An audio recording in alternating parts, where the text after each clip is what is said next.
Over a year ago, I took the long tube headers off of this car and replaced them with shorty headers. When I did, I ran the exhaust directly out the back without a crossover or an H-pipe in it. What that caused was at 55 miles an hour, there is a drone on the engine. Recently I drove it to a cruise-in and spent maybe 20 minutes on the highway, and it was really annoying. So I figured it's time to get that crossover or H-pipe cut in. I've taken this piece of pipe and I've already notched it. It's the size of my exhaust. I've already notched it. Now I have to just get under the car and determine the distance from between the two pipes so I can cut and notch the other side. You can find instructions for making this template online.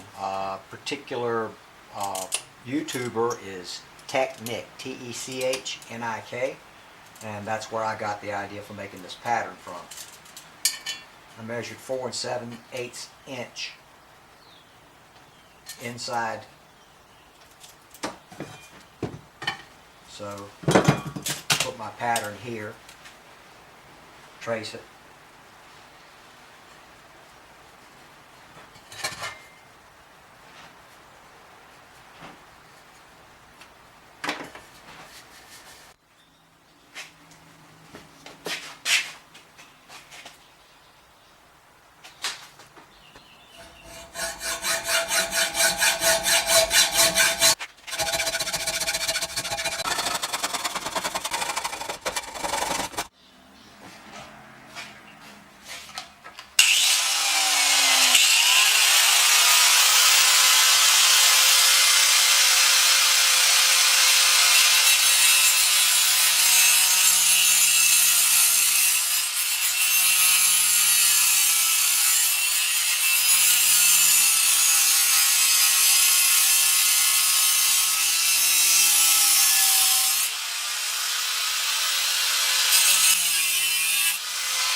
Alright, after a little more grinding and fine tuning, I got a pretty good fit there.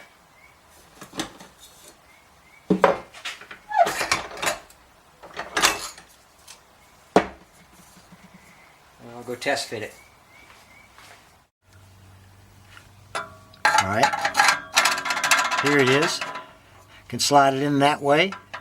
It's a pretty good fit. The pipes will squeeze together a little tighter, and I don't think there's any gaps. I don't think there's any gaps in there that can't be filled with weld. It fits better one way than the other, so I marked it to make sure that I get it in correctly. I traced it when it was in place. I traced the pipe, and there's a circle right there where the pipe fits, and one on this side where the pipe is. And what I'll do is find a way to cut those holes in, and then what I'll do is slide the pipe back in place and weld up the bottom of it. I'll weld up the bottom of it as best I can, and then I'll be able to disconnect the exhaust pipes from the headers here at the header pipe, and then lower. I think the whole thing will lower, and I'll be able to weld the tops that I can't get to from the bottom.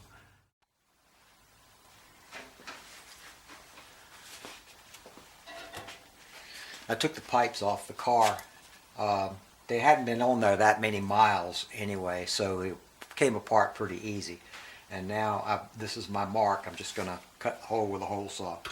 I'm going to use a 2-inch hole saw. It's a 2.5-inch pipe, but I'm going to cut a 2-inch hole in it and then maybe sneak up on it with a bit.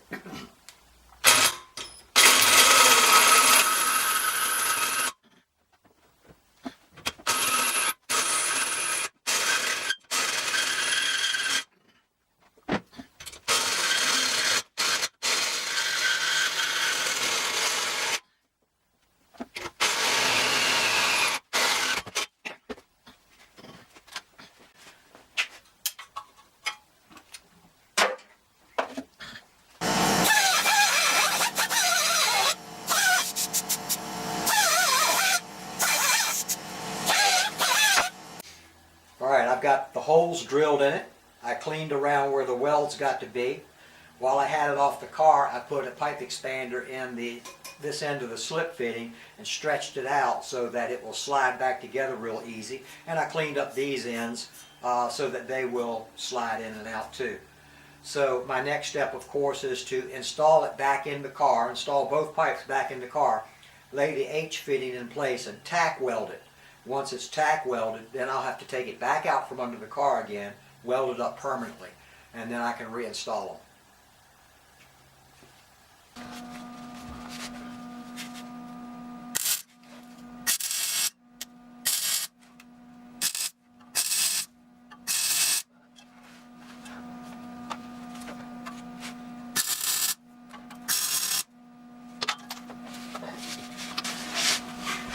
That's probably enough tack welds to hold it together. Now I just have to take it apart, take it back out from under the car, finish welding it up.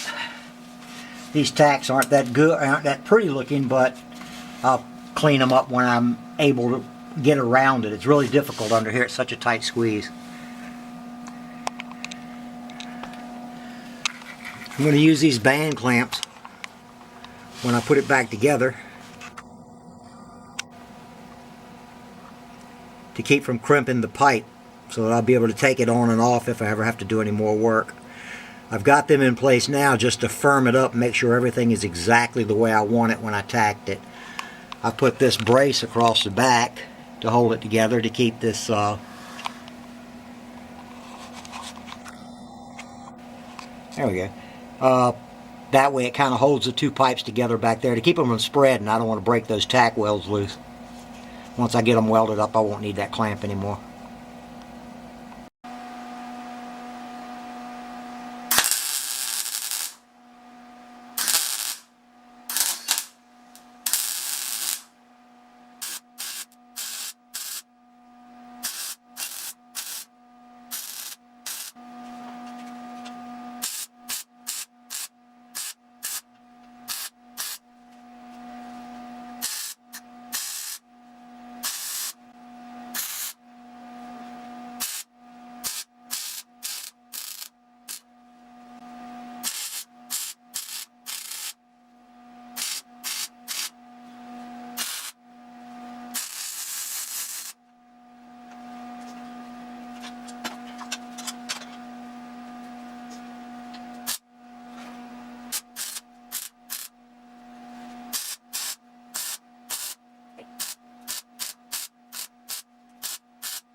Well, here I am finished up. Finished my welds. I had a few leaks. I went back and welded them up. I used a grinder to hide some ugly welds. They weren't poor quality. I added a lot of fillet in this area here, in these areas, in order to make it stronger so that I could handle the pipe without concern of the welds breaking loose, flexing the pipe. And when I added the fillet in there, it kind of got ugly. Well, I went back and used a grinder to grind over it, make it look good. It is, it's tight though. There's no leaks. You can see I've got my pressure testing rig on here. I've got an inner tube on this pipe and the others are capped. I've got about 20 pounds of pressure going in there, and as you can see,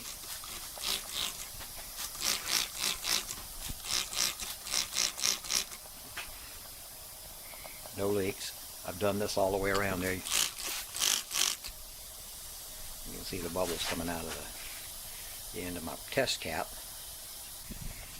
But I don't have any leaks on the pipe. The pipe's good and solid. Now what I'm going to do is go back and I'll use some Eastwood exhaust paint to paint over the welded areas, because they're just steel weld. They're not aluminized, so they might tend to rust. So I will paint over them to help keep them from rusting up. This part here was where the crossover pipe used to be back when I had long tube headers on this car.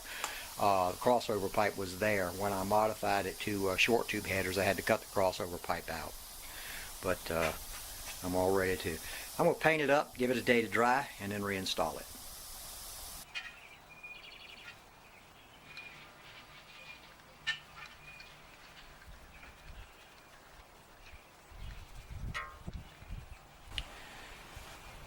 This is Eastwood high temp coating. It actually makes those ugly welds look a lot better too. I'm going to put 2 coats on. Put this on and let it dry. It takes about an hour, and then I'll put the second coat on.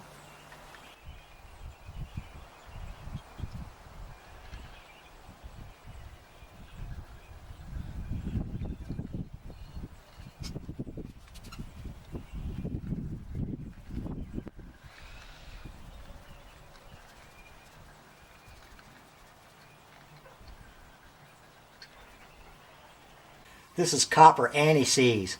I'm going to lather up this end of the pipe and the receiver portion of it, so when I slide them together and put the band clamp on it, hopefully if I have to come back into this thing a couple years later, I'll be able to separate them with ease.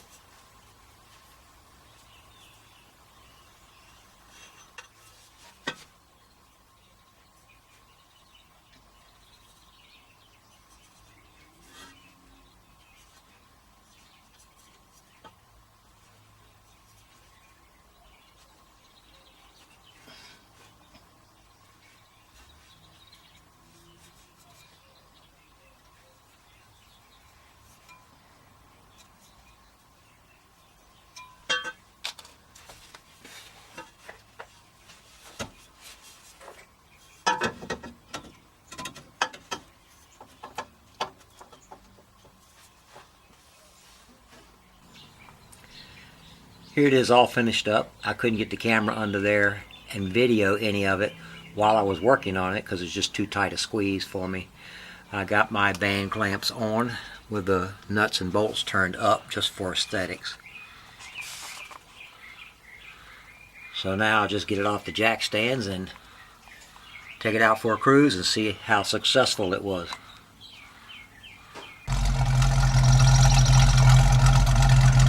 Warmed up at idle sitting in the driveway. It pretty much has the same sound, maybe a little bit smoother than before the H-pipe was installed.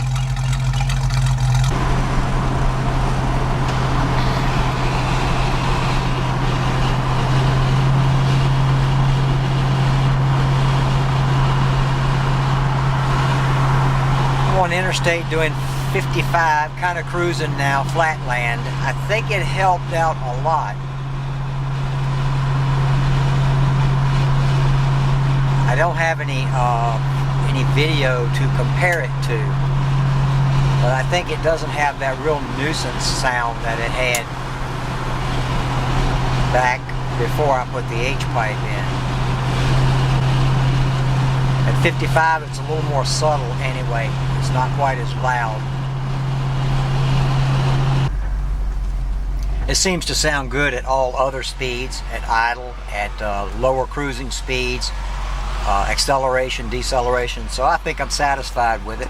I'll see what my friends think of it when we go to the cruise ins. See if they notice a difference in the way it sounds.